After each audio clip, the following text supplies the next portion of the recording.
Muy buenos días y bienvenidos a la última entrega del programa Diálogos con la Justicia. Hoy, 11 de diciembre de 2018, hacemos esta transmisión desde la ciudad de Cartagena de Indias.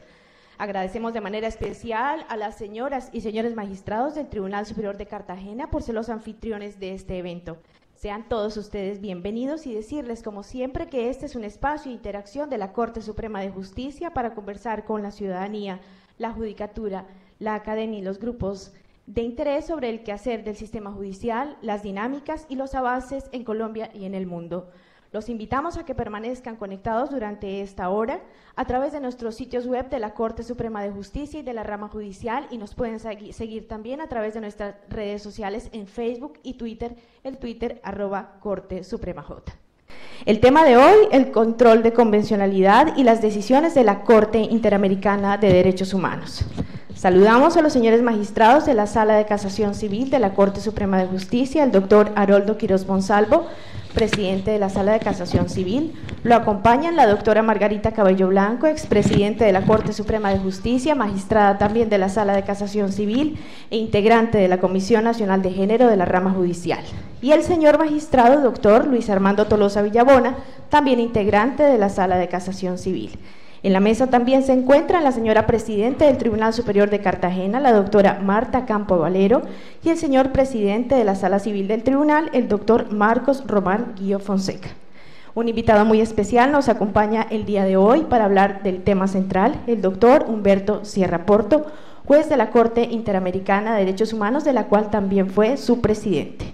En el auditorio saludamos a los señores magistrados de la Sala Civil del Tribunal Superior de Cartagena, doctor John Freddy Saza Pineda, doctor Giovanni Carlos Díaz Villarreal, el doctor Omar Alberto García Salas, y al doctor Henry de Jesús Calderón Raudales, integrante de la Sala Especializada en Restitución de Tierras, un gran colaborador para que estos diálogos fueran un hecho el día de hoy. Y también para que fueran posibles en esta ciudad los diálogos, agradecemos a la Dirección Seccional de Administración Judicial, con su director, el doctor Hernando Sierra Porto. Saludamos también a quienes hacen presencia en el auditorio, algunos magistrados del tribunal y empleados, jueces de la región y comunidad académica. Hoy, vía streaming, nos acompañan los tribunales superiores de Riohacha y Cali. En Riohacha se encuentra el doctor Carlos Villamizar Suárez, presidente del tribunal, y en Cali el doctor Franklin Ignacio Torres, presidente de la Sala Familia.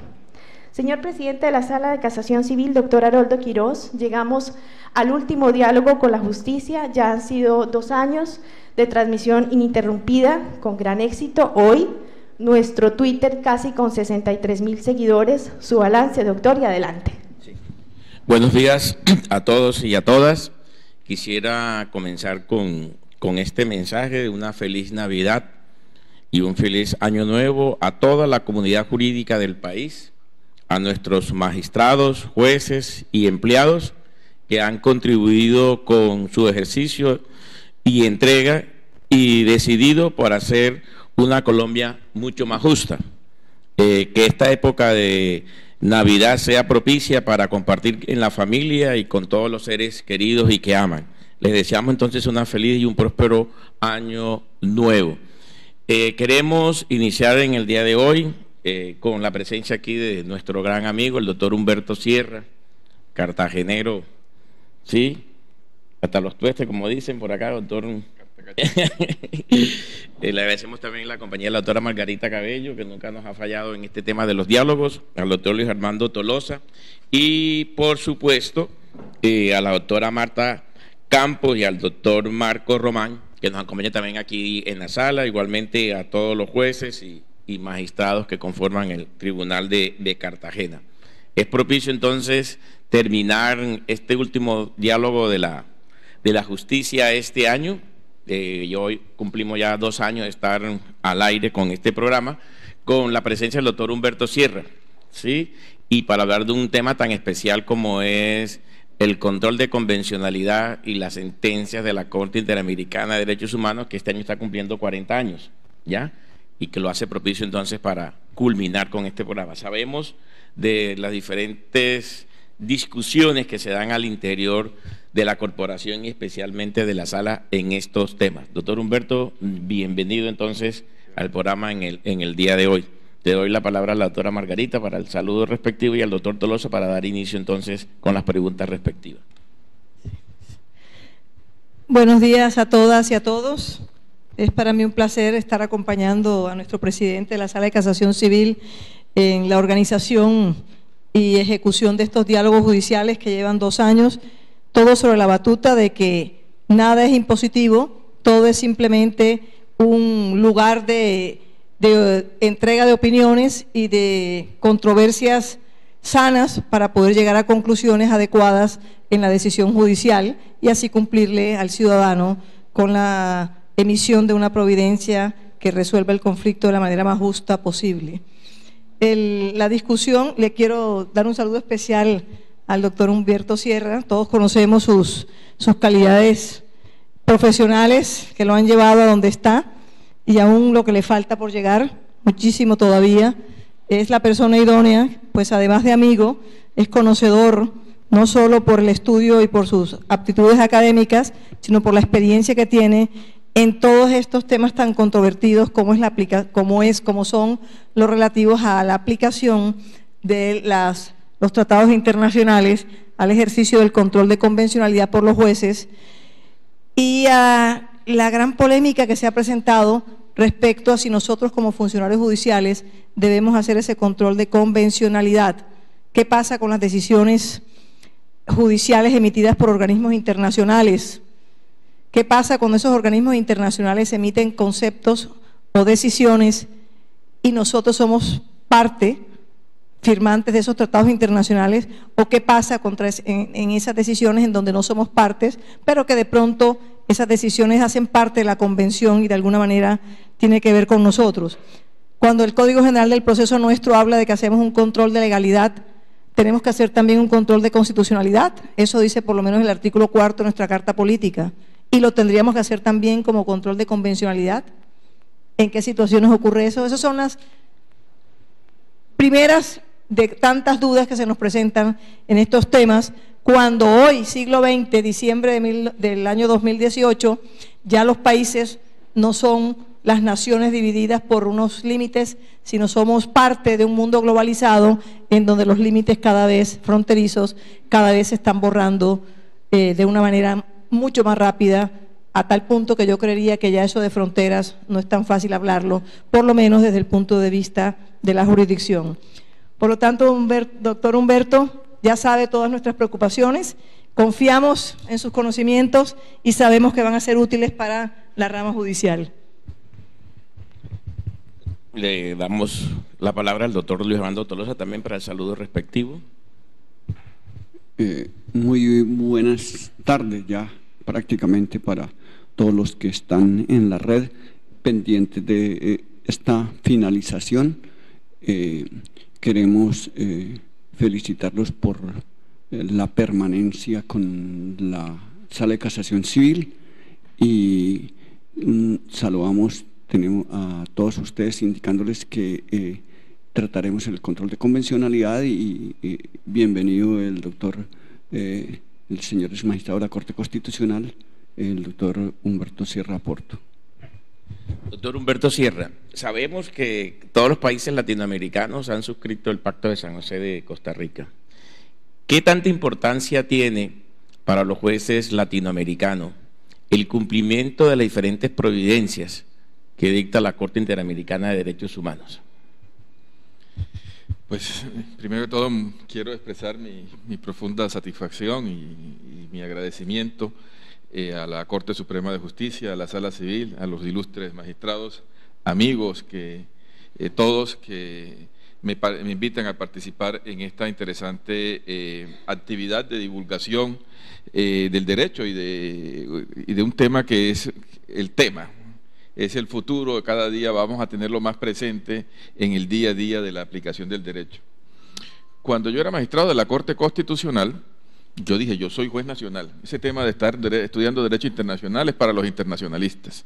Ellos estudiaron cada uno de sus categorías, yo me sé mi código, me sé mi constitución, me sé cómo funciona el ordenamiento interno. Ah, qué sorpresa la que me llevé. No se puede decidir hoy en día nada sin tener siempre que hacer referencia al derecho internacional. el derecho internacional se ha vuelto un factor legitimante de las decisiones de todos los jueces nacionales.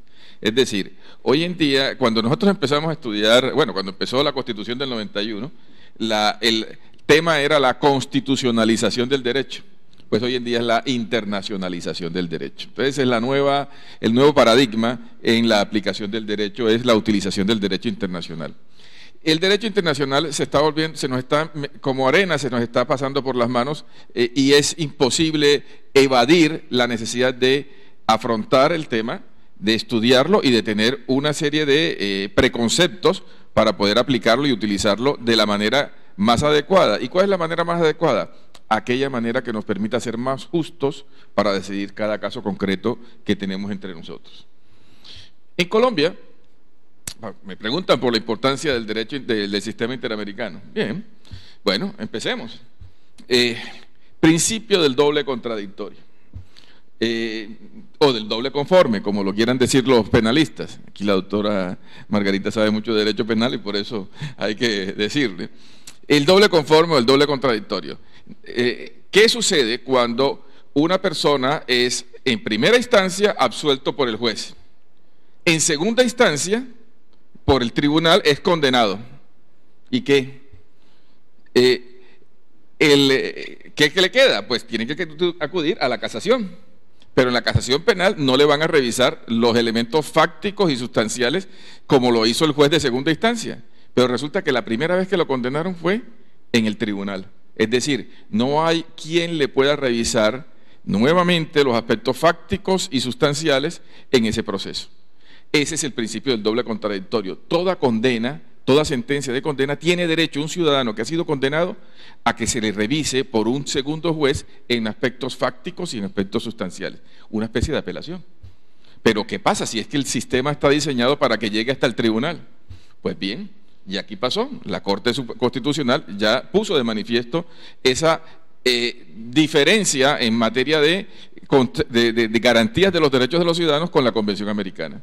El artículo 8 de la Convención Americana, que es la interpretación que ha señalado la Corte Interamericana, nos muestra que es necesario garantizar el doble contradictorio y el doble conforme. ¿Eso qué ha sucedido? Pues bueno, no, eso es un problema de derecho internacional. Pues no. Primero ya es un problema nacional porque la Corte Constitucional estableció una decisión donde convoca, exhorta u ordena, dependiendo de cómo se quiera leer la sentencia de la Corte, sobre este particular. En Costa Rica se tuvo que también hacer una modificación constitucional sobre ese particular. Aquí en Colombia se ha hecho unas modificaciones, diríamos que parciales, que dependen también un poco del desarrollo que la Corte Suprema de Justicia le vaya dando a estos temas. Ese es un tema de la mayor importancia. Bueno, el asunto Petro. El asunto Petro se discutía de un principio cuál era el valor jurídico que tenían las medidas cautelares de la Comisión Interamericana. Es decir, la Comisión Interamericana dijo, a este señor no lo saque del cargo hasta que un juez le decida el tema.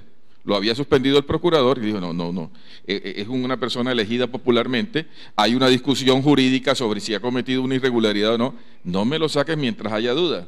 Debe, por ser una persona elegida por el pueblo, debe permanecer a menos que haya una decisión en firme. Esa fue la primera decisión. Y se preguntaban, ¿son obligatorias las decisiones de la Comisión Interamericana? Pues cuando uno miraba la jurisprudencia de la Corte colombiana, en todos los casos en que se había dictado una medida cautelar, había procedido la tutela, eran obligatorias. Claro, ya era un tema político y generó toda la discusión que ya conocemos. Bueno, los temas de género. Hoy en día el gran tema en materia de género está determinado por la jurisprudencia de la Corte y de las distintas cortes de nuestros países, en donde se ha señalado que es obligatorio por parte de los jueces, y es que ya los jueces tenemos que tener unos elementos que van más allá de la simple aplicación técnica, normativa y exegética. Tenemos que ser unos jueces que aplicando el derecho tenemos que tener conciencia del sentido de justicia. ¿Y eso qué significa en el caso de género? Significa que tenemos que identificar estereotipos discriminatorios, identificar y tratar de evitar que estos se reproduzcan. Juzgamiento e investigación con perspectiva de género. Pues, ¿qué sucedía? ¿O qué está sucediendo en más de una ocasión? Bueno, en un caso reciente, el caso BRP de Nicaragua, una niña fue objeto de violación por su padre y de una manera terrible, absurda, llegó el juez y dentro del proceso de investigación, sin tener una perspectiva, sin tener una sensibilidad, ordena una reconstrucción de las pruebas de la niña en el mismo sitio, en la cama donde se producían los actos por parte de su padre. Se llama revictimización. Hay que tener una perspectiva a la hora de investigar, de perspectiva de género, tratar de respetar ese tipo de conceptos. La perspectiva de género, las investigaciones de la policía, cuando hay una denuncia de desaparición de una niña, ¿y la niña dónde estaba? No.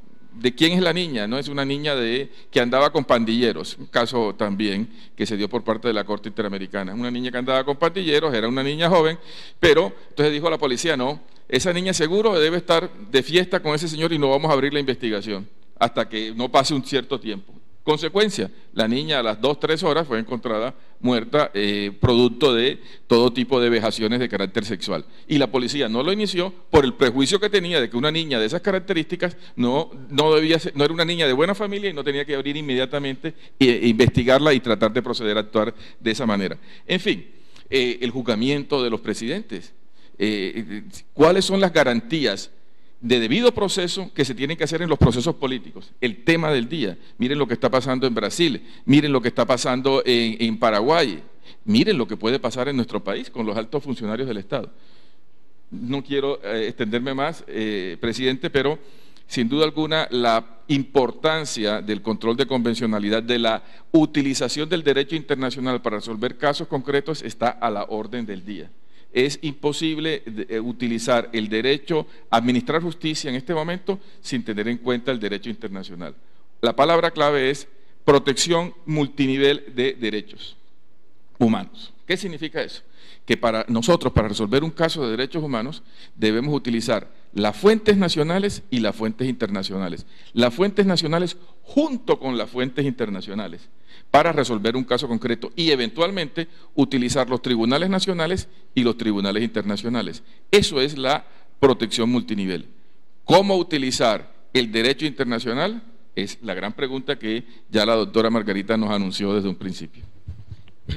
Muchísimas gracias, doctor Humberto. En ese orden de ideas, con la última providencia que sacó la Sala Plena de la Corte Suprema de Justicia, que es la discusión sobre el fiscal ad hoc, nos tocó construir parte de la sentencia o decisión a través del derecho internacional para poder tratar de construir los argumentos respectivos y llegar a esa conclusión. Significa entonces que ya el derecho dejó de ser un derecho local para ser un derecho global y trabajar sobre eso. Creo que la doctora Margarita lo decía con mucha certeza y es desaparecieron las fronteras.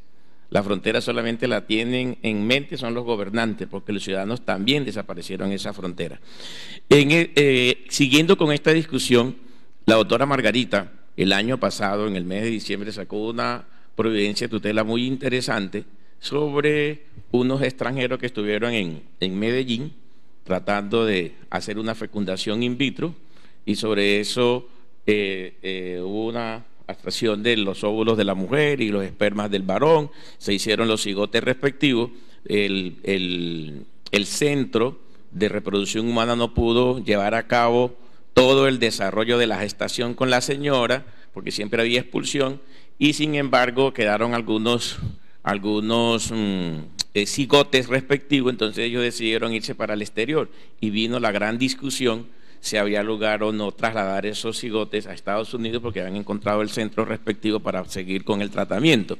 A partir de allí comenzó también la gran discusión y la Sala Civil trajo a colación una sentencia muy interesante, doctor Humberto, que sacaron allá en la Corte Interamericana, que fue la sentencia Murillo versus Costa Rica, sobre el derecho de la asistencia científica como un derecho también fundamental que tienen las personas para ese aspecto. Entonces tocó traer a colación esa sentencia con el fin de desarrollar esta tutela respectiva y todos los aspectos que ha venido trabajando la doctora Margarita también en los temas de género. Entonces, doctora Margarita, tiene la palabra para ampliar un poco estos temas de discusión sobre la aplicación de algunas decisiones de la Corte Interamericana que han sido bastante polémicas al interior de la Sala Civil. Sí, la pregunta se la sigo haciendo al doctor Humberto, que es el que sabe sobre eso. La sentencia, la 00778-01, 2017-00778-01, fue una situación en donde en realidad no había normatividad. El caso era de una pareja que por razones propias de naturales médicas de la mujer, una endometriosis de alto grado, no le permitía quedar embarazada, era una pareja ya de bastante edad y querían tener un hijo. Se sometieron a uno de los procesos específicos para inseminación artificial y al no poder lograrse la inseminación artificial, porque la señora al hacer era homóloga, era entre la pareja, no se utilizó implemento científico de terceras personas. Ellos, al no poder quedar embarazada la señora porque abortaba permanentemente, decidieron hacerlo a través de una subrogación y decidieron que querían hacerla en Estados Unidos, era una pareja extranjera. Cuando le piden al centro de inseminación en Medellín que le remita con todas las especificaciones científicas autorizadas por el centro, los embriones, eran 2 pajuelas con un total de 8 embriones psicopreservados con fines terapéuticos. Generalmente cuando la pareja trata de hacer la inseminación artificial, guarda una serie de embriones para no tener que estarle haciendo, sacar y hacer el procedimiento nuevamente los embriones, sino que siempre preparan más de los que son, para que en caso de que no quede embarazada la señora, puedan volverle a hacerle una inseminación y así hasta lograr que quede embarazada. Lógicamente, cuando piden la autorización al Ministerio de Salud y Protección Social, el Ministerio de Salud, a través de la entidad respectiva, que era el INVIMA, y le pidieron también al Instituto Nacional de Salud autorización, porque había que enviar esas 2 pajuelas con los 8 embriones a Estados Unidos, al centro de inseminación. No había quien diera la autorización porque no había norma que regulara el tema. Y la respuesta que le dan a la entidad y a la pareja extranjera es que no hay normatividad legal que permita la autorización para enviar esas 2 pajuelas con los 8 embriones a Estados Unidos, y que además hay una serie de concepciones éticas y morales que aconsejan que es mejor no hacer ese traslado a Estados Unidos. Lógicamente siempre existió la discusión si son personas los embriones, si no lo son, si son cosas, etcétera, etcétera, si hay que eliminarlos, si hay muerte o no hay muerte, todo el tema ético. Y el Tribunal de Medellín negó la tutela diciendo que contra esa decisión del Ministerio de Salud había una acción administrativa y un proceso judicial que se podían iniciar y por lo tanto había subsidiariedad. Cuando llega a la Sala Civil de la Corte Suprema, la Sala Civil empieza a pensar, y en primer lugar es una pareja mayor de edad, eran mayores adultos. En segundo lugar, un proceso judicial, un contencioso administrativo contra la decisión de no autorizar, por no haber ley, el envío de las pajuelas, implicaba muchísimos años. Se consideró que era necesario, y utilizando como normas las normas constitucionales y las normas de la Convención Interamericana de Derechos Humanos, se le ordenó al Ministerio de Salud, al INVIMA y a las entidades que tenían que dar la autorización, que estudiaran una fórmula legal, que sí tenía que haberla, por aquello de la completud del ordenamiento jurídico, y que autorizaran el envío de esas pajuelas para que estas señoras, casi de 60 y pico de años, a través de maternidad subrogada, pudieran lograr su objetivo de tener una familia y cumplir con los derechos constitucionales correspondientes. La duda que siempre le queda a uno cuando hace estos estudios es, bueno, en este caso la respuesta es: no hay norma legal. No hay norma legal, no tenemos todavía regulado el tema de la autorización de sacar fuera del país estas pajuelas contentivas de los embriones, de los 8 embriones, producto de la unión artificial del óvulo y el espermatozoide de la pareja. Podíamos aplicarlo, pero ¿qué ocurre? ¿Cuál es la discusión en cuanto a que se enfrente una norma constitucional o una norma legal y una norma convencional? ¿No es cierto? Es la primera pregunta que nos dio mucha preocupación. Y el segundo punto es, ok, las decisiones de la Corte Interamericana de Derechos Humanos decisiones judiciales de un organismo internacional del cual hace parte Colombia, son en realidad decisiones que tienen un privilegio, porque la regla general es que toda decisión judicial, para que tenga efectos en Colombia, debe ser avalada mediante un trámite específico que hace la Sala de Casación Civil, que es el exequatur. No obstante ello, se podría hablar de unas decisiones internacionales privilegiadas, si así podría decirlo yo, en donde ese tipo de decisiones, como de los de la Corte Interamericana de Derechos Humanos, y hablando ya más que todo en temas de género, entran directamente y son precedentes obligatorios para las decisiones judiciales que se aplican en Colombia.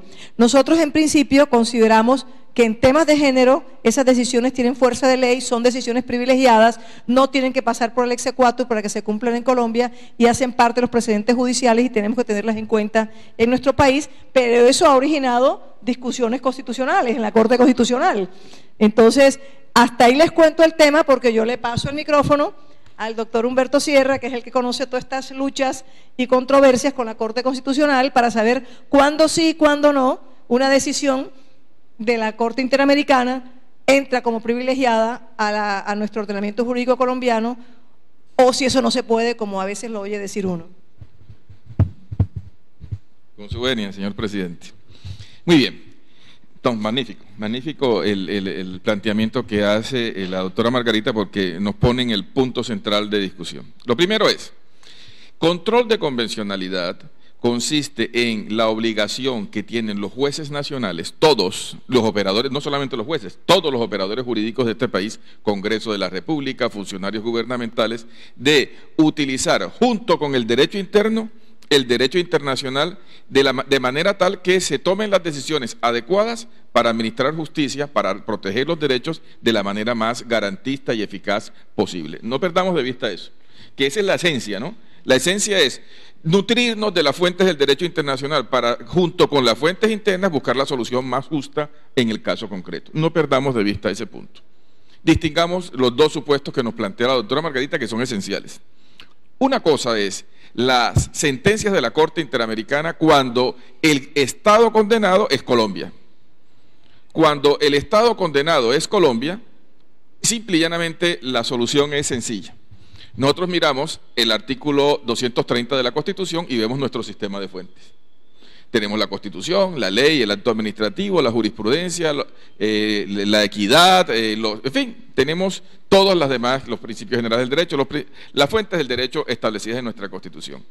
La sentencia de la Corte tiene uno que mirar cada uno de los contenidos de la parte resolutiva y dependiendo del contenido de la parte resolutiva tendremos que darle valor de ley, de Constitución, de ley o de una sentencia de carácter interna, que como la que hace la Corte Suprema de Justicia. Entonces, si las decisiones que toma la Corte obliga a establecer una política pública en materia de protección de los derechos de la mujer, esa es una decisión que tiene que ser tomada por el Congreso de la República, principalmente por el Gobierno Nacional, y tienen que conjugar la actividad todos los aparatos del Estado, todos los funcionarios del Estado, para lograr una política pública en ese sentido.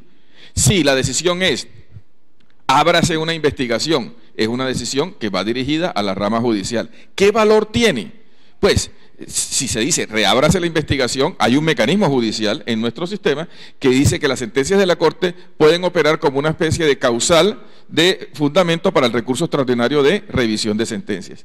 Y si no está previsto allí, pues tendría que darle valor de constitución. Digamos, es obligatorio, esencialmente por las normas de la Convención de Viena, por el derecho internacional, respetar las decisiones de la Corte, de los tribunales internacionales para el caso colombiano. Esa es una decisión en la cual Colombia es condenado. Eso es obligatorio y no tiene ninguna, digamos, no debería ofrecer ninguna dificultad. Hay una serie de problemas para la aplicación de las sentencias en Colombia, pero eso es otro tema. ¿Problemas? Sí, porque se tienen que coordinar los distintos órganos del Estado. Y eso supone que no hay una autoridad máxima que obligue a realizarlo. Es un instrumento que se utiliza para cumplir las sentencias de la Corte cuando Colombia es condenada, la acción de tutela. A través de la acción de tutela se puede eventualmente tratar de hacer cumplir. Pero bueno, eso es toda una temática. Ya las vicisitudes concretas de cómo hacer efectiva una sentencia en un caso concreto son obligatorias. tienen valor normativo las sentencias de la Corte. Por regla general, actúan como cualquier sentencia interna dentro de nuestro país. Bien. 2, y es el otro supuesto. ¿Qué sucede cuando el caso que nosotros tenemos que resolver, un tema relacionado con fecundación in vitro, no es objeto de una sentencia de la Corte Interamericana de condena contra Colombia, sino como en el caso que nos plantean, hay unas sentencias, hay un par de sentencias, pero esencialmente el caso Artavia Murillo, en las sentencias que se denominan in vitro, los casos de in vitro de Costa Rica, fue en una condena contra el Estado de Costa Rica que se decidió ese tema. Dicho de otra manera, que también se presentó en Colombia. La primera vez que se utilizó la expresión control de convencionalidad en la Corte Constitucional fue a través del caso Kimmel. ¿Qué pasó con el caso Kimmel? El caso Kimmel fue un caso de Argentina, se condenó a Argentina. ¿Qué pasó?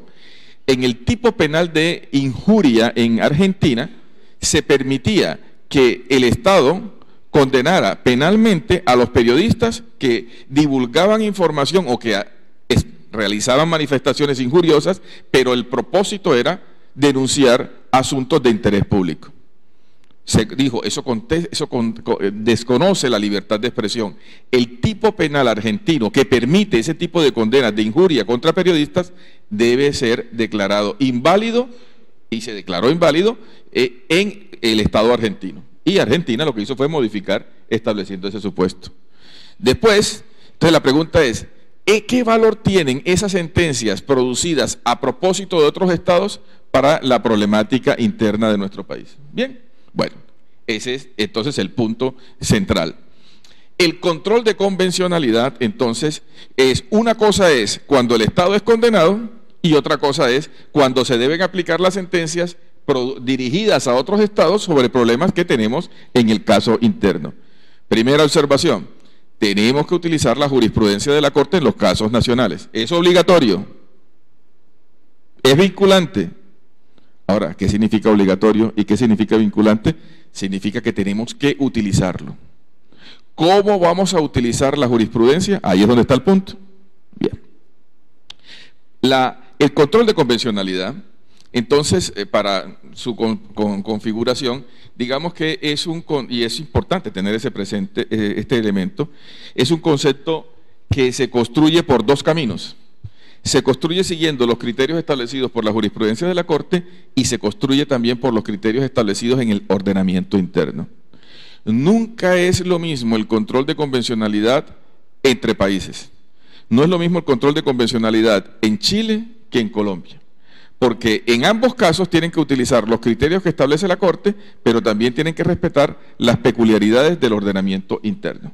Entonces el resultado, como es de lo que se deriva de la incorporación o de la retroalimentación de la relación entre lo que dice la Corte Interamericana y el ordenamiento interno, siempre va a ser diferente. Eso veámoslo.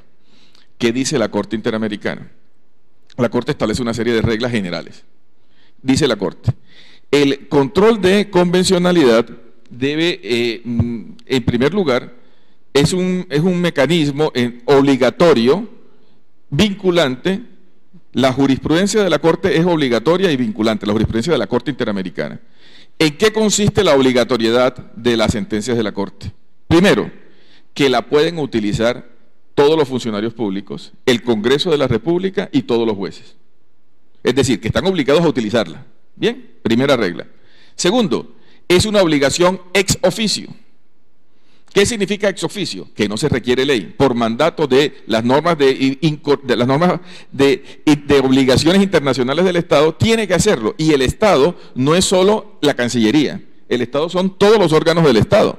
Los jueces cuando correspondan o los funcionarios públicos cuando correspondan. Entonces, en ese sentido, es una obligación ex oficio. Todos tienen que realizarlo. También dice la Corte Interamericana, una regla general es, el control de convencionalidad debe utilizarse, es obligatorio, respetando las reglas de competencia que establece el sistema de fuentes de cada Estado. Es decir, en Colombia el control de convencionalidad dependerá de las competencias asignadas internamente. Es decir, ¿quién puede en un momento dado invalidar una ley que es contraria a la Convención? pues de manera general será la Corte Constitucional. En un caso concreto, vía excepción, podrían ser cualquier juez o cualquier funcionario. Pero en Uruguay no hay control concentrado de constitucionalidad, entonces allá tendría que hacerse solamente por los jueces internos. En Chile solamente lo puede hacer la Corte Constitucional, el Tribunal Constitucional. Entonces allí quien podría hacer e invalidar una norma que es contraria a la Convención sería ese órgano. Hay que respetar las reglas de utilización. Y finalmente, para incorporar la jurisprudencia de la Corte, hay que utilizar un mecanismo que cada país debe establecer, que es el mecanismo de incorporación del derecho internacional en el derecho interno. ¿En qué consiste el mecanismo de incorporación del derecho internacional en el derecho interno? Es el gran punto técnico jurídico que nos permite saber qué valor tiene la sentencia Artavia Murillo o qué valor tiene los tratados internacionales, qué valor tiene el soft law a la hora de aplicar el derecho interno. Y allí me voy a centrar excediéndome de lo que corresponde en una intervención de este tipo, pero me parece que es un tema central.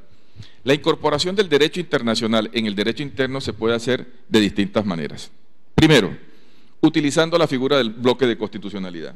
Directamente, si consideramos que un tratado internacional es parte de la Constitución, lo aplicamos. Tiene eficacia jurídica directa como si fuera una norma constitucional. Bien, entonces, el bloque de constitucionalidad. Claro, aquí tenemos un problema con el bloque, y es que el bloque depende, no es un bloque expreso, como sucede en otros países, donde se dice en la Constitución, son parte de la Constitución los siguientes tratados. No, en Colombia es un bloque implícito, un bloque tácito. Serán parte del bloque de constitucionalidad todos los tratados que sean de derechos humanos, que sean aprobados por Colombia y que sean más garantistas que lo que establece la Constitución colombiana. Entonces hay que hacer el análisis en cada tratado de cuándo es parte del bloque de constitucionalidad. En ese sentido, pero bueno, directamente utilizamos el derecho internacional para aplicarlo en el derecho interno. Es un mecanismo de incorporación. Hasta ahí vamos bien. Ahora empieza el problema. Cada país tiene que establecer un protocolo de incorporación del derecho internacional en el derecho interno. Ojo, señores jueces de la Corte Suprema, es el deber de ustedes. De hecho, es la gran preocupación de todos los tribunales nacionales. ¿Cómo establecer, cómo decirle a nuestros jueces cómo deben utilizar el derecho internacional para resolver un caso concreto? ¿Qué es un protocolo de incorporación? A ver, veamos cuál podemos utilizar nosotros. Es una alternativa entre muchas otras, porque me sería interminable.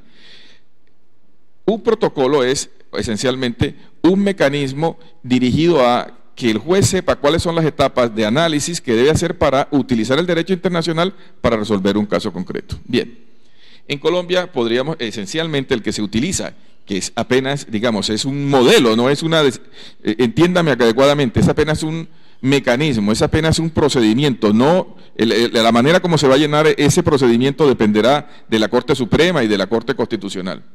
El protocolo de incorporación del derecho internacional al derecho interno se denomina el protocolo de asimilación. ¿Cómo es la asimilación? Sencillito. Tenemos el artículo 230 con las distintas fuentes. ¿Qué valor le vamos a dar? ¿Qué es lo que tiene que hacer un juez a la hora de resolver un caso concreto y decidir qué valor tiene la sentencia del caso Artavia Murillo?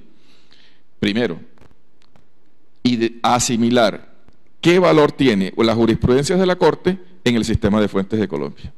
Le damos valor de Constitución, le damos valor de ley, le damos valor de una sentencia de alta corte colombiana, le damos valor de doctrina.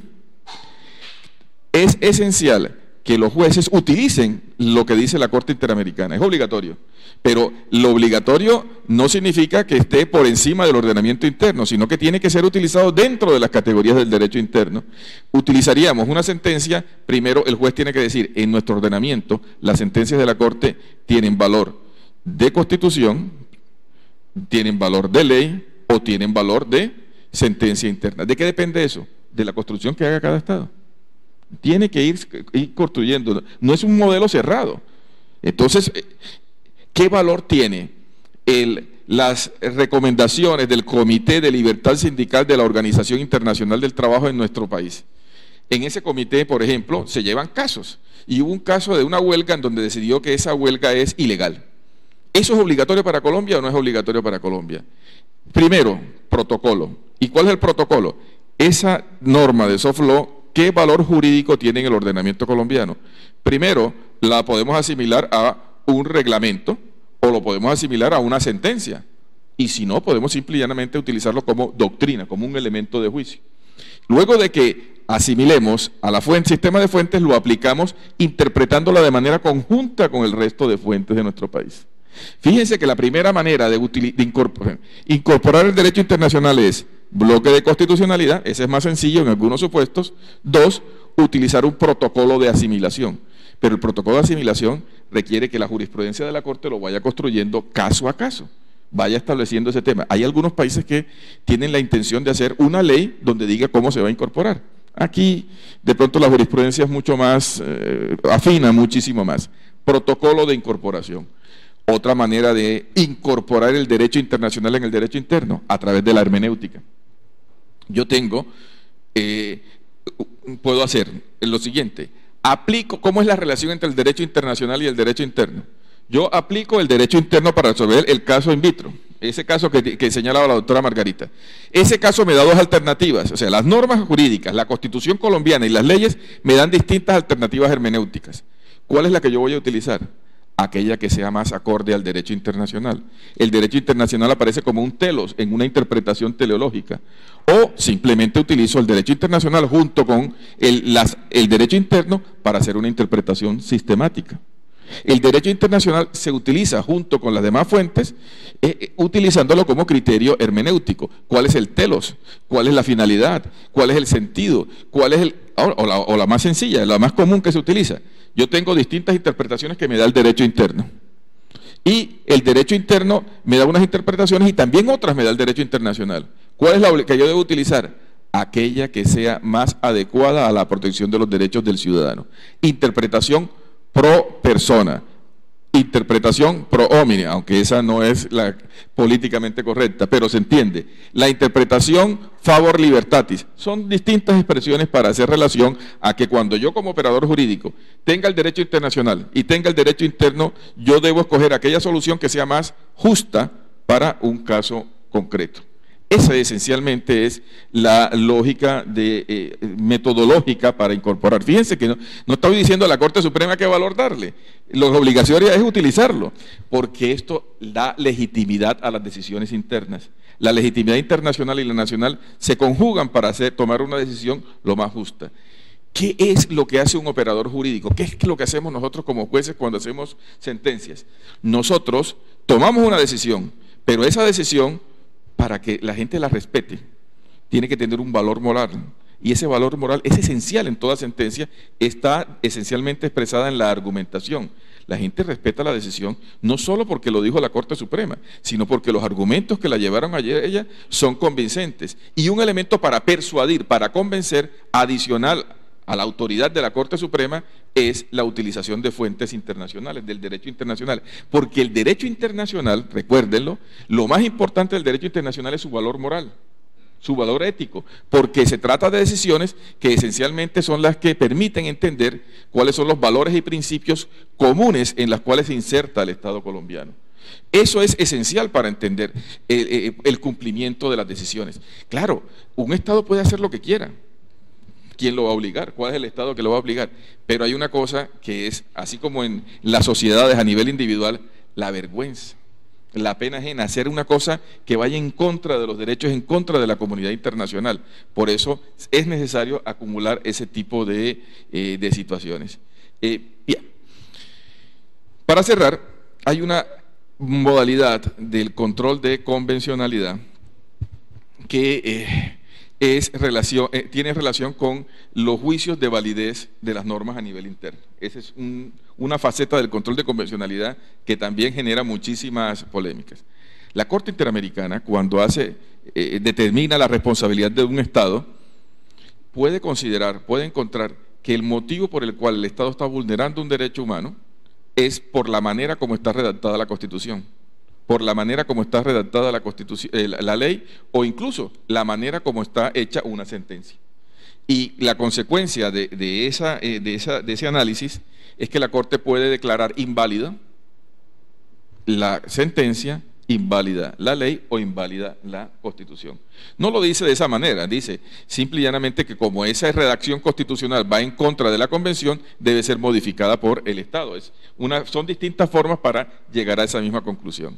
La pregunta es, cuando un juez nacional encuentre que una ley o que una norma constitucional es contraria a la Convención, ¿qué hace? ¿Qué hace un juez que encuentra que, miren el caso que está en manos de la Corte y que se va a decidir a propósito del caso Petro? Es el mismo, el artículo 23, la competencia de la Procuraduría. Nada menos ni nada más. ¿Será que un juez en Colombia se permite que los jueces puedan establecer sanciones disciplinarias a todos los funcionarios públicos sin ningún tipo de, digamos, siguiendo la Constitución y siguiendo el Código Disciplinario? Bien, ¿qué pasa? Eso es compatible con el artículo 23 de la Convención Americana, en donde dice que solamente pueden suspenderse los derechos políticos por una sentencia judicial en un proceso penal.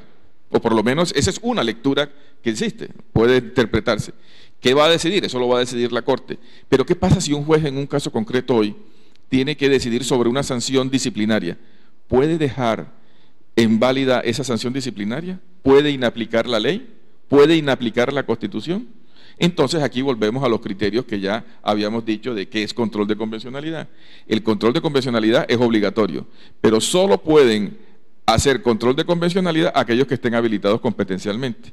Quien eventualmente podría declarar inválido una decisión con efecto general en nuestro país, estamos hablando de una sentencia en la cual Colombia no es condenada, simplemente aplicando la jurisprudencia de otros países, sería la Corte Constitucional.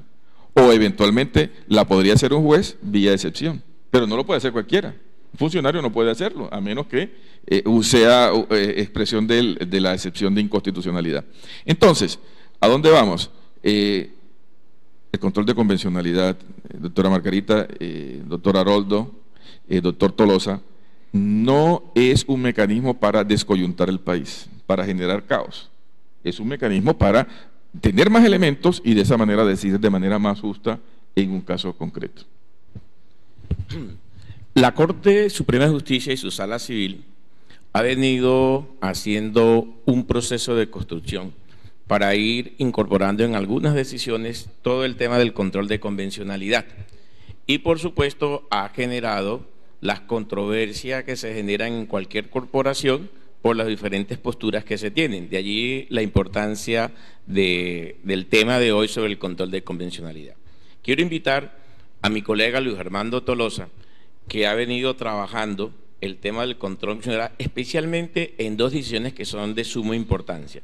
Una primera decisión fue la sentencia a la ESC 21761 del 2017, donde se discutió fuertemente al interior de la sala la discusión de un artículo del Código de Infancia y Adolescencia, que es el artículo 135, que habilitaba inclusive a los defensores de familia de mandar la simulación en aquellos casos en que los papás se declaraban insolventes para dejar sin la cuota alimentaria o la posibilidad de que el juez pudiera establecer una cuota racional alimentaria en materia del niño. Entonces, en esa idea se demandó una simulación para un caso específico y comenzó la discusión entonces en relación con el tema de la simulación, si había que entender la simulación como la venía desarrollando jurisprudencialmente la Corte hacía mucho tiempo a través de sus diferentes sentencias, o si había que entender el tema de simulación con fundamento en la nueva normatividad del derecho de infancia y especialmente lo que tenía que ver con el interés superior del niño. Y a partir de allí comenzó un proceso de construcción. Y la otra sentencia tiene que ver cuando llega la discusión en materia de la protección del Amazonas y a partir de allí esa protección del Amazonas como un pulmón de la humanidad, si había que darle la calidad o no la calidad de sujeto de derecho. Yo voy a darle la palabra al doctor Tolosa para que escoja una de las dos y haga la exposición correspondiente, porque el tiempo no da para discutir ambas, pero la de la simulación ya la pueden consultar en la página de la Corte. Vuelvo a repetir, la ESC 21761 del 2017, que me parece bastante interesante, y la de la Amazonía, que es la que tiene que ver como sujeto de derecho. Doctor Luis Armando Tolosa.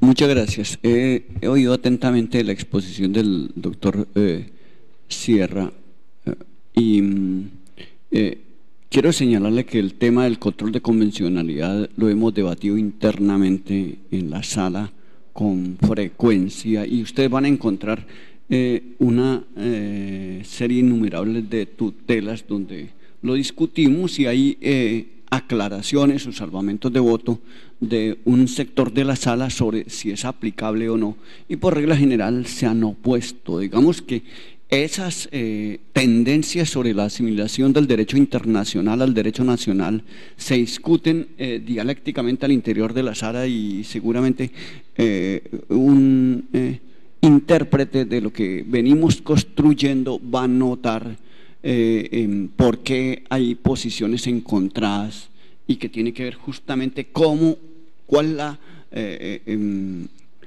la fuerza que tiene el derecho externo en el interno, y el tema de la soberanía, si un Estado puede ser único y está al margen de los movimientos globales y de la construcción del derecho y de los instrumentos internacionales. En el marco de la aplicación del control de convencionalidad, nosotros hemos utilizado básicamente como elemento de asimilación el bloque de constitucionalidad, en sentido lato y en sentido estricto de una u otra manera. Y hemos acudido porque fundamentalmente apoyado en el derecho a los tratados, en cuanto que tanto el Tratado de Viena como el Pacto de San José ha sido incorporado al ordenamiento nacional por leyes internas, de modo que forma parte del bloque de constitucionalidad. El derecho a los tratados, pues, al cual también se adhirió Colombia, pues señala que un Estado interno no puede, un Estado que se haya adherido a la ley de los tratados, no puede aducir su propio ordenamiento para sustraer al cumplimiento de los instrumentos internacionales. Entonces, lo hemos aplicado en materia de familia, hemos debatido en materia de medio ambiente fundamentalmente como a través de la acción de tutela, en muchas acciones hemos debatido el tema se debate.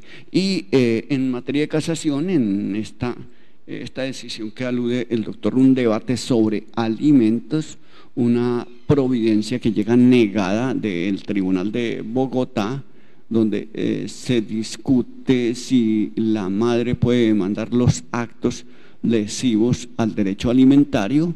Si en primera instancia se accedió por parte del juez a declarar la simulación de los contratos, tiene que ver con la existencia o no de título previo para demandar, la aplicación de los preceptos que discuten si desde la primera demanda o desde la concepción o desde el nacimiento. Allí hacemos un análisis sobre ese particular, pero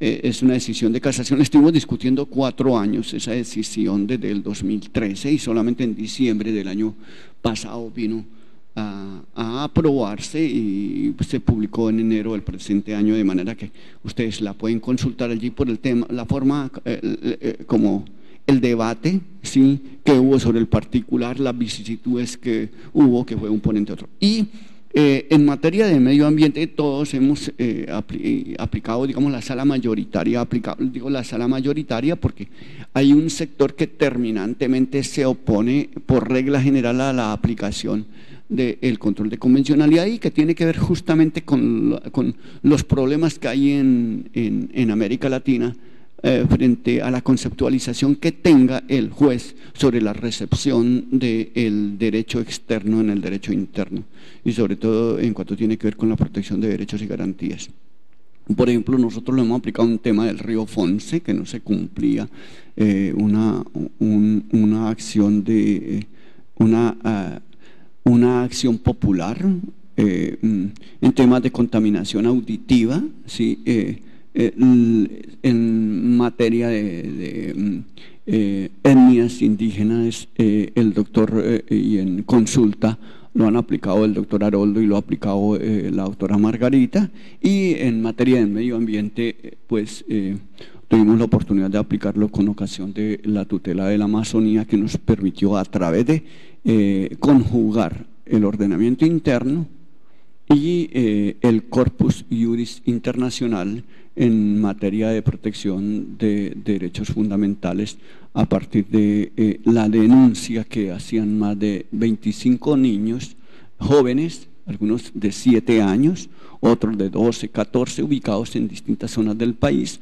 Vino agitado la acción por una organización de justicia advirtiendo los problemas que tiene el medio ambiente. ¿Sí?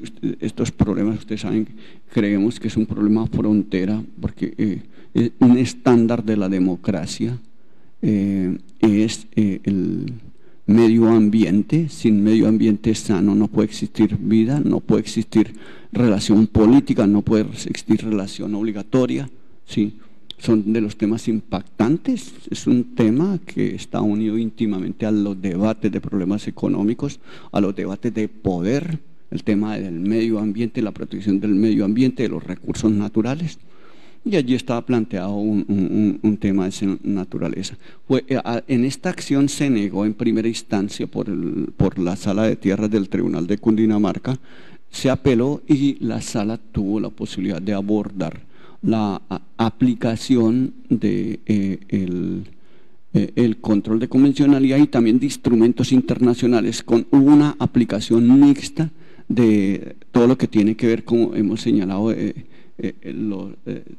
Cuerpo Internacional de Protección del Medio Ambiente y también de la Convención Americana, inclusive yendo un poco más el doctor Sierra nos podría explicar en alguna otra oportunidad, tal vez por el tiempo, no sé si hoy, si hay algunos antecedentes en la Corte Interamericana sobre unas decisiones, pero aquí nosotros lo utilizamos también como puerta de entrada haciendo hermenéutica, conjugando elementos hermenéuticos.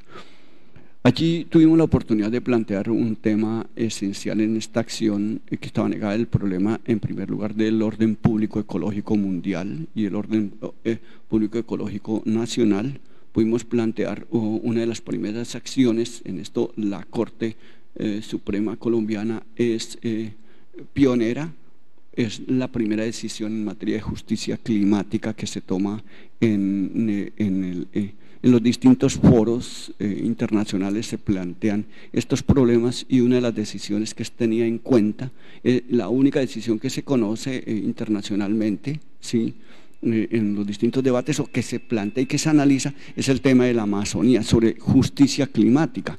Hay otras decisiones que tienen que ver, por ejemplo, también se abordó el tema de la categoría sujeto de derecho, y en esto coincide con la decisión del Río Atrato de la Corte Constitucional, porque la una se apalanca en la otra. Previamente fue la decisión de la Corte Constitucional sobre el Río Atrato y allí se planteó también el problema del concepto de sujeto de derecho. En fin, fueron en esta decisión, que también aparece que ustedes la encuentran fácilmente googleando, encuentran cómo la Corte empieza a construir, porque hubo debates si se aplicaba o no, los tenemos internamente. Es un tema dialéctico al interior de la sala. La mayoría estamos de acuerdo en la aplicación. Por ejemplo, nosotros tuvimos el caso Petro en instancia.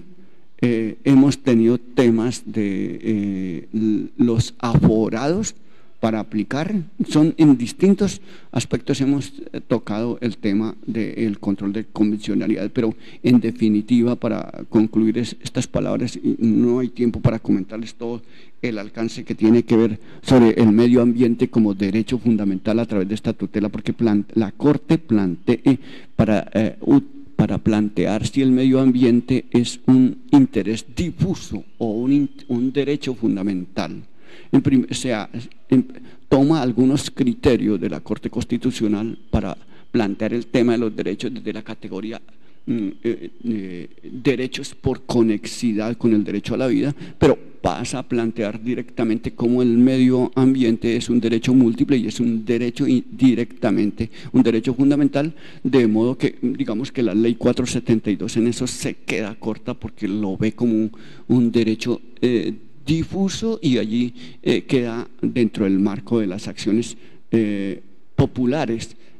Pero aquí nosotros optamos de darle vía a través de la acción de tutela. Es un tema que está conceptualmente para plantear cuál es el medio idóneo en este tipo de acciones, pero nosotros le dimos aplicación a través de la tutela, que es para derechos fundamentales, y no a través de la acción de grupo. Últimamente algunas decisiones, los jueces y la Corte Constitucional le dio aplicación por vía de tutela, por ejemplo en el Río Atrato, a este tema del medio ambiente y de la protección de los derechos de la naturaleza, y nosotros también en el mismo sentido un poco caminando hacia la conceptualización de la categoría de sujeto de derecho, que en algunas otras decisiones ya lo habíamos planteado, particularmente lo expuse en la decisión de habeas corpus de manera extensa del oso Chucho, pero aquí es un tema concretamente el medio ambiente y de aplicación. Esa decisión la pueden leer, son varios los problemas que abordamos allí, y sobre todo porque en el 2015 el gobierno nacional se adhirió al Pacto de París y se comprometió a reducir la deforestación de la Amazonía a grado cero, y la incidencia que tenía con estudios del IDEAN sobre los cambios de temperatura, no solamente en las ciudades y pueblos que están en la Amazonía, sino en San Andrés, en fin, mostrando cómo es un problema no solamente regional, sino que es un problema nacional y es un problema global. Muchas gracias. Muchas gracias, doctor Luis Armando Tolosa. Gracias a todos por seguir con nosotros. Les recordamos que pueden consultar nuestros diálogos anteriores en el canal de YouTube de la Corte Suprema de Justicia, y allí encontrarán las primeras partes, la parte 1, 2 y 3 del Código General del Proceso, el tema de responsabilidad médica, las medidas cautelares, las últimas reformas sucesorales, tema de género, y el diálogo del control de convencionalidad y decisiones de la Corte Interamericana de Derechos Humanos, lo encontrarán en el canal de YouTube la semana siguiente. Vamos a dar inicio y vamos a dar el cambio a los tribunales del país. Llamamos al Tribunal Superior de Cali el doctor Franklin Ignacio Torres Cabrera, presidente de la Sala Familia. Doctor Franklin, muy buenas tardes y adelante. Bienvenido. Buenas tardes. ¿Me oyen? Le escuchamos, doctor, adelante. Bueno, buenas tardes a la doctora Margarita Blanco, a los doctores, al doctor Haroldo, al doctor Luis Armando y al magistrado de la Corte Interamericana. El tema que me corresponde exponer es el concerniente a la simulación resuelta en sede de casación con número 21761 de 2017.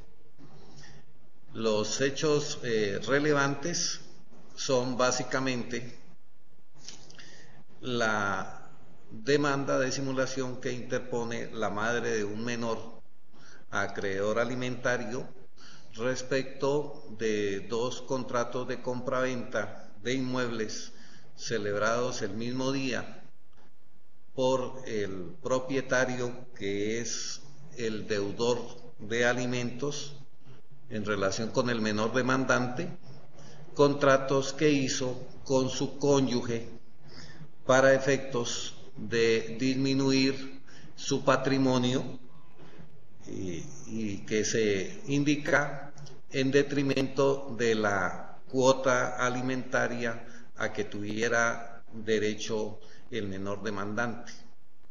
Es importante señalar que los actos que se acusan de simulados tienen ocurrencia en el año 2004, fecha para la cual no había en curso una demanda de fijación de alimentos, porque la demanda se inicia en el año 2006 y se resuelve la cuota en el año 2008. Sin embargo, en el interregno entre 2006 y 2008, en el año 2007, se promueve la acción de simulación respecto de las compraventas que se habían realizado, como señalé antes, en el año 2004. La decisión de primera instancia fue favorable al menor demandante en el entendido que estaba legitimado en la causa para demandar esos actos. Y la sentencia de segunda instancia revocó la decisión bajo el entendido que si bien el niño estaba legitimado por el hecho de ser acreedor alimentario potencialmente defraudado, lo cierto era que él de todas maneras había obtenido un embargo de un bien dentro del proceso de alimentos y no había acreditado que con ese bien embargado no fuera suficiente para garantizarle su acreencia alimentaria. Esa decisión fue recurrida en casación, pues se acusó al tribunal de haber incurrido en un error sustancial, juris injudicando, en el entendido que no tomó en cuenta que aquí la acreencia demandada no era cualquier acreencia, sino que era una acreencia inclusive de rango iusfundamental. La Corte hace el análisis y entra a diferenciar la naturaleza de la acción de simulación de la acción pauliana, entre otras porque deja en claro que para efectos de la acción de simulación no se necesita que ya haya establecida una cuota y que haya una obligación que sea clara, expresa y exigible, como sí ocurre con el caso de la acción pauliana. Más aún cuando para esta última se exige la preexistencia del crédito y el ánimo de defraudar al acreedor. En cambio, en la acción simulatoria lo que se busca es restablecer la totalidad del patrimonio del demandado para efectos de que se pueda garantizar una mejor cuota de alimentos, en el entendido que para la fijación de esa cuota de alimentos se debe tener en cuenta no solo la necesidad del niño, sino la condición económica del alimentante, y que si se permite o que se deja como garantía solamente el bien embargado, pues se coarta la posibilidad de que la cuota tenga un mayor monto o incluso el aumento. Hechas esas diferencias entre la acción pauliana y la acción simulatoria, y en el entendido que la acción de simulación hoy tiene una estirpe específica que la diferencia de la nulidad, e incluso habiendo superado la teoría dualista, que fueron las que inicialmente, criterios con los que inicialmente se manejó la acción de simulación, entonces lo que trascendía o lo que se busca con la acción de simulación es la prevalencia de la voluntad, que en este caso no era ciertamente la venta o enajenación de esos bienes. Y dice la Corte que hay que tener en cuenta que la acreencia alimentaria tiene una protección especial, no solamente dentro de la normativa legal, a partir de los artículos 411 del Código Civil, 129 y 130 del Código de la Infancia, sino que el mismo Código de la Infancia en el artículo 135 le da una legitimación especial al demandar la simulación de los actos simulados de su deudor, señalando puntualmente que no es necesaria que previamente esté establecida la cuota, porque el contenido material del derecho de alimentos exige una protección especial, más cuando se trata de un niño. Y acude precisamente lo trascendente de esta decisión es que para efectos de la misma, la sala mayoritaria de la Corte acude a las fuentes normativas, no solamente las que ya hicimos referencia, artículos 133, 135, 24 del Código de la Infancia, 42 de la Constitución, 44, sino también cita como fuentes normativas las declaraciones de Ginebra, el Pacto Internacional de Derechos Civiles y Políticos, la Convención de los Derechos del Niño, específicamente los artículos 3 y 27, el Convenio de La Haya, la Convención de Nueva York, el Pacto de San José y la Convención de Uruguay, últimos que inclusive establecen mecanismos coercitivos para el caso que sea necesario el recaudo ejecutivo de cuotas de alimentos insolutas. Y concluye entonces señalando que sí estaba legitimado el niño, no solo estaba legitimado y tenía un interés actual para demandar esa simulación, sin que previamente hubiera sido necesaria haber promovido acciones para la fijación de la cuota de alimentos, porque, como dijimos antes, la naturaleza especial de ese derecho así lo permite.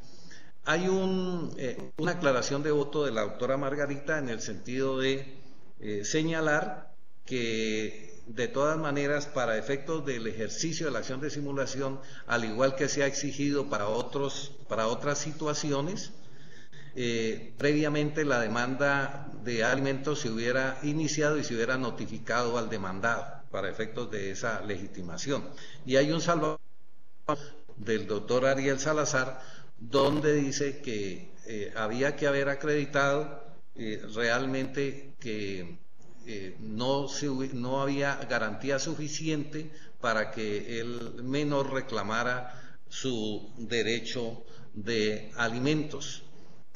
Lo cierto es que la Corte casa la sentencia del tribunal y para efectos de profiere la sentencia sustitutiva, donde prácticamente avala la decisión del juez de circuito, juez de primera instancia, que había concedido el derecho de alimentos.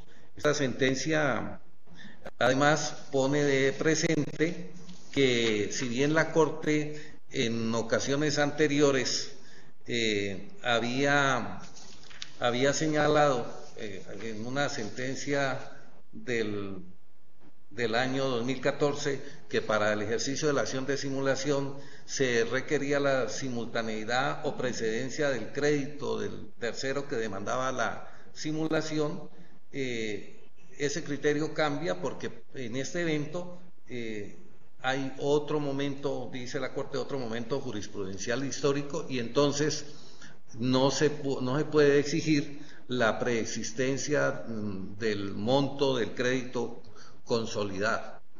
En razón del tiempo, creo que lo fundamental es que la Corte, al casar la sentencia, pone de relieve la naturaleza especial de la obligación alimentaria y trae para su decisión el ejercicio del denominado control de convencionalidad del que aquí se ha hablado, y se resalta pues la necesidad de utilizar para casos como estos el análisis y la aplicación del control de constitucionalidad.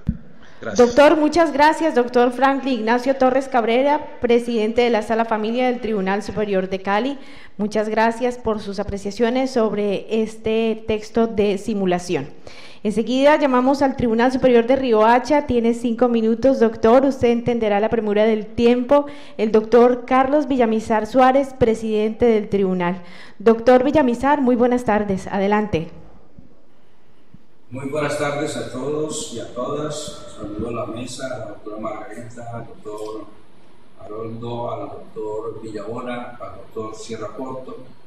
Y en realidad la sentencia que yo también escogí fue la de simulación, y eso me permite solamente como hacer hacer 2 preguntas y dar un aporte. La primera: frecuentemente en la sentencia se habla del hard law y del soft law. Para el doctor Sierra, preguntarle a que nos explique si eso equivale a lo que es una interpretación de una norma obligatoria, y la otra como el soft law, entendiéndolo como un criterio auxiliar. En la traducción literal de la palabra se habla de la ley dura y la ley blanda. Entonces sí me interesa que nos aclare ese concepto que lo cita a lo largo de la sentencia. Y en segundo lugar, como usted señala, el doctor que me presidió, el doctor Franklin, pues expuso de manera muy sistemática la sentencia, y a mí me parece que quedó suficientemente ilustrado. Yo lo que quiero agregar es que ve uno ya en las sentencias de la Corte Suprema de Justicia cómo se está dando aplicación al artículo 133 del Código General del Proceso, donde dentro de los fines del recurso de casación está lograr la eficacia de los instrumentos internacionales suscritos por Colombia en el derecho interno y proteger los derechos constitucionales. Incluso cuando habla de las causales de casación, el 336 habla de casar incluso de oficio cuando se comprometan derechos y garantías constitucionales. Entonces, enhorabuena quienes estamos o estuvimos vinculados con el derecho público, pues era como una situación que veíamos difícil que se hiciera, pero vea que ya en esta sentencia, y no solamente en esta, sino en la de responsabilidad médica, también incluso se abarca también totalmente el tema de la control de derechos fundamentales a través de estos recursos que son ordinarios, no son recursos de tutela o de acción de tutela. Entonces, desde el punto de vista de la sentencia, decir que es un caso donde la Corte cambia de posición, aclara por qué cambia de posición, y básicamente el cambio es porque hace un estudio de el control de convencionalidad. Ese es como el aporte y lo que podría decir, y esa es la preguntas que quería hacer también al doctor Sierra Porto, que es interesante que nos aclare eso, porque la sentencia sí habla del hard law y del soft law. Muchas gracias, doctor Carlos Villamizar, presidente del Tribunal Superior de Riohacha. Doctor Humberto Sierra Porto. Sí, pues muchísimas gracias. Muy interesante el caso que ustedes plantean. Es interesante, como para tener una idea previa, mirar cómo el contenido del derecho internacional esencialmente coincide con las normas de la Constitución sobre derechos de los niños y sobre la protección de la familia. Digamos que no hay una contradicción entre el derecho internacional y el derecho interno. Aquí tenemos unas normas de derecho interno en un caso concreto que nos dan distintas alternativas hermenéuticas. Una posición que existía antes en la Corte, otra alternativa que se presenta ahora. Es absolutamente válido una posición como la otra, pero ¿qué se hace? Se utiliza el derecho internacional como un criterio auxiliar de interpretación, como un elemento, un argumentativo para justificar una posición y no otra. En ese caso, fíjense que no es lo que usualmente se está dando en el proceso de incorporación, es utilizar las fuentes del derecho internacional como un elemento más de fundamentación para la toma de decisión de un caso concreto. Eso no nos plantea mayor dificultad. El derecho internacional es una fuente que junto con el derecho interno nos permite saber o dar argumentos para ver cuál es la decisión más justa en un caso concreto. Esa es esencialmente la lógica que se está utilizando allí. Y la segunda inquietud sobre el hard law y el soft law es un tema relativamente sencillo si lo miramos desde una perspectiva. El tema del derecho internacional puede ser visto desde los internacionalistas, desde el derecho internacional, o puede ser vista desde los ordenamientos internos. Y no siempre tienen el mismo significado las normas del derecho internacional. Me explico. Las opiniones consultivas de la Corte son eso. Son recomendaciones, son documentos en los cuales la Corte hace una interpretación de la Convención. E incluso no es solamente la única interpretación posible, hace interpretaciones las más favorables posibles para comprender artículos de la Convención. Cada Estado utiliza como criterio las opiniones consultivas de la Corte, pero hay Estados que dicen ese derecho internacional que por regla general para los países es soft law es simplemente una recomendación, no tiene una obligatoriedad.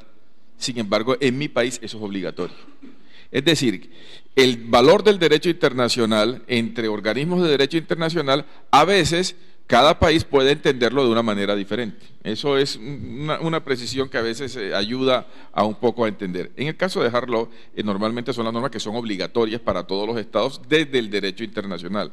Usualmente es la convención, usualmente es la costumbre internacional, usualmente son los tratados internacionales los que tienen ese valor de hard law. Las normas que son soft law son todo el derecho que se produce por todos los organismos internacionales, decisiones, recomendaciones, actividades que en principio desde la perspectiva del derecho internacional no son obligatorias en cada uno de los estados. Ahora bien, en Colombia tenemos la posibilidad, a través de las decisiones de la Corte Constitucional y a través de las decisiones de nuestras altas cortes, particularmente en este caso de la Corte Suprema, de decidir que una norma de derecho internacional que por regla general es soft law puede tener un valor en el ordenamiento interno. ¿Me explico? Si yo en un caso concreto utilizo una norma de soft law y la utilizo como fundamento para tomar una decisión, ¿cuál es el fundamento de la obligatoriedad de esa decisión? La sentencia de la Corte. Es decir, las sentencias sí son obligatorias, pero cuando las sentencias utilizan el soft law, pueden hacerlo obligatorio. Normas que en principio no son obligatorias, en virtud de que son utilizadas como fundamento para tomar decisiones judiciales, terminen siendo obligatorias. Es un mecanismo bien interesante. Entonces, en conclusión, las normas de hard law esencialmente son los tratados internacionales, la costumbre internacional, esos son los que son obligatorios en el ordenamiento colombiano, normalmente hacen parte del bloque de constitucionalidad y en todo caso los estados tienen que cumplirlo. Las normas del soft law en principio no son obligatorios, tendrían, utilizando ese criterio de asimilación, tendrían una especie de valor de criterio auxiliar de interpretación, esa sería la regla general, pero un país en un caso concreto puede determinar que una determinada fuente del derecho internacional, que para el derecho internacional es soft law, pueda ser considerada en nuestro país como hard law, puede ser utilizada como obligatoria en un caso concreto. Verbigracia, el ejemplo que les he colocado, el Estado colombiano puede decidir que las decisiones del Comité de Libertad Sindical de la Organización Internacional del Trabajo son vinculantes para nuestro país. En el derecho internacional no son vinculantes, pero si la Corte Suprema, si la Corte Constitucional los considera como tal, entonces una norma que originalmente en el derecho internacional es soft law, termina siendo hard law para el caso concreto por la mediación de la decisión jurisprudencial. Muchas gracias, doctor Humberto Sierra. Estamos llegando ya al cierre de esta transmisión desde la ciudad de Cartagena. Unos minutos para el cierre. Doctora Marta Campo Valero, ¿alguna inquietud? Y usted también, doctor Marcos Román Guío. Doctora Marta.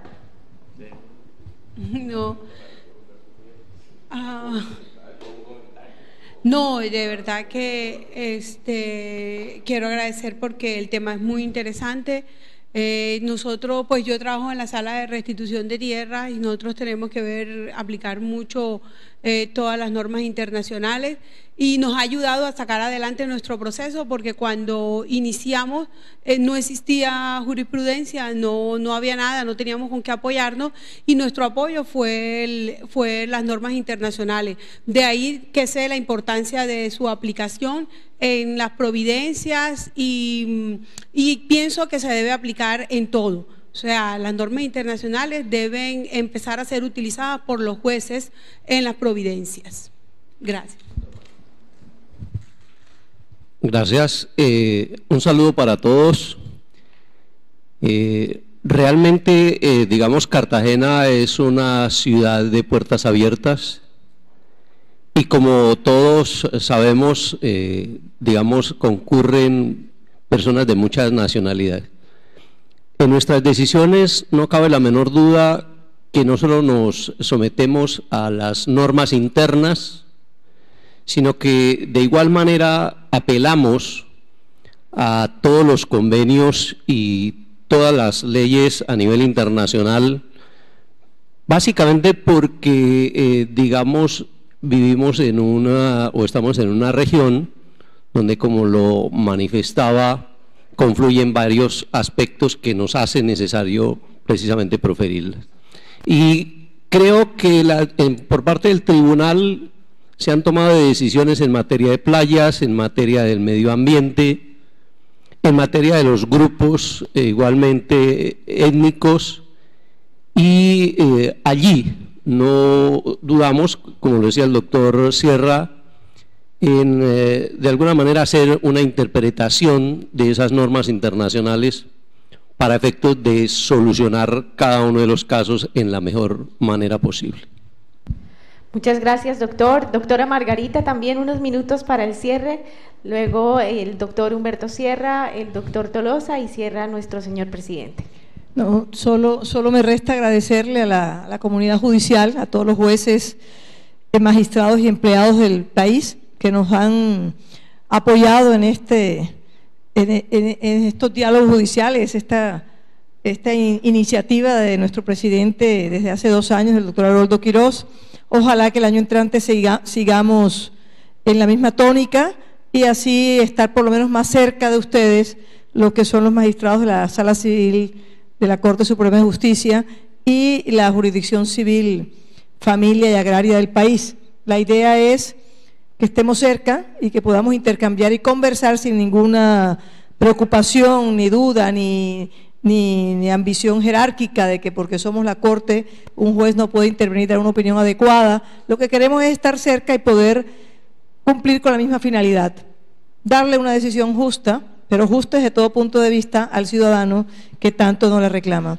Solo me resta entonces desearles una feliz Navidad y un próximo año nuevo y que ojalá en enero del 2019 estemos llenos de fuerzas luego de las vacaciones para seguir con esta ardua y agotadora tarea y estilo de vida que es el ser funcionario judicial.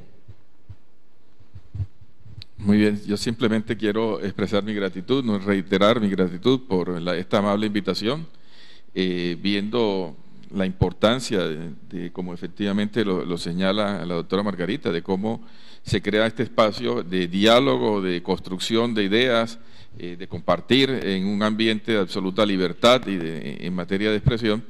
Solo me lamento no haber tenido esta idea cuando estuve en la Corte Constitucional, porque me parece de la mayor importancia. Le reitero la gratitud a la Sala Civil, a su presidente, al doctor Haroldo, por esta amable invitación, y creo que este es un abrebocas y creo que tal vez una experiencia posterior, en el momento que ustedes lo consideran, será hacer un análisis más puntual de caso por caso en los términos que finalmente se estaba realizando. Creo que es el mejor ejercicio. Colombia, no lo perdamos de vista, la rama judicial colombiana es sin duda alguna una de las organizaciones judiciales más sólidas en todo el continente. Nosotros tenemos la costumbre de mirar la parte negativa de los problemas y de la realidad nuestra, ver la parte problemática. Una rama judicial como esta, preocupada por sus calificaciones, preocupada por la carrera judicial, preocupada por discutir temas de derecho, de cómo administrar justicia de la manera más correcta, es la administración de justicia que se merece este país. Es una excelente administración de justicia y siempre tenemos que destacar ese lado positivo, porque de lo contrario no vamos a construir un país mejor. Esta es la manera de construir, esta es la manera adecuada de hacer un mejor servicio a los ciudadanos de nuestro país. Así que reitero mis felicitaciones a la Sala Civil por esta excelente iniciativa. Muchísimas gracias. Queremos agradecer al doctor Humberto Sierra por habernos acompañado, a todos ustedes quienes están en este auditorio, a todos los internautas, los abogados, los estudiantes, a todos los servidores judiciales del Estado, y queremos invitarlos a ustedes, señores magistrados de los tribunales y quienes están aquí presentes, para que tratemos de replicar esta experiencia que tenemos en la Sala Civil. La podemos hacer en cada uno de nuestros distritos. Pongámonos en contacto con los consejos seccionales de la Judicatura y pongámonos en red con los municipios de nuestros y todos los circuitos de cada uno de los distritos, y hagamos diálogos de esta naturaleza. Necesitamos potenciar la construcción de un juez que sea inclusivo y que reconozca los derechos. Muchas gracias a todos ustedes. Doctor Humberto, nos da usted mucho ánimo y nos da también optimismo saber, porque usted es conocedor de casi todos los poderes judiciales de América Latina y del mundo que ha visitado, decir que este es un poder judicial fuerte y que por lo menos permite este tipo de discusión, y yo creo que lo que hemos querido a través de estos diálogos es lo que nos presenta el siglo XXI, y es la construcción dialéctica de las decisiones judiciales. Ya no es el juez que se encierra en cuatro paredes a construir una sentencia, sino que la sentencia tiene que ir construida de lo que realmente quiere la comunidad para buscar las mejores soluciones. Agradecemos mucho al Tribunal Superior de Cali, al doctor Franklin, al Tribunal Superior de Riohacha, al doctor Carlos, al doctor Marco Román, que nos ha acompañado en la mañana de hoy, a la doctora Marta, a todos ustedes acá del Tribunal de Cartagena, al doctor Hernando Sierra, que nos ha permitido que esta transmisión se pueda llevar a cabo, pues a mi colega la doctora Margarita Cabello, al doctor Luis Armando Tolosa, sí, y al doctor Humberto Sierra, que nos acompañó hoy. Creo que esto es un abreboca para las grandes discusiones que vienen a partir de ahora, y es tratar de ir, de pensar mucho más allá, sí, de nuestros despachos judiciales, y ver el derecho como un derecho global más que un derecho local, porque a eso tiende el mundo. Muchísimas gracias. Como se los dije al comienzo, un feliz año y un próspero año nuevo para toda la comunidad jurídica del país. Muchísimas gracias, doctor, y a todos ustedes los esperamos el año que sigue, el año que entra, con la primera reunión preparatoria el martes 12 de febrero. Vamos a hacer una conexión virtual cerrada con los presidentes de los tribunales superiores del país, y el primer diálogo será transmitido vía streaming en el mes de marzo. A todos ustedes, muchas gracias por ser constructores de diálogo y por ser testigos directos de una justicia de cara al país. Una feliz Navidad y un feliz año 2019.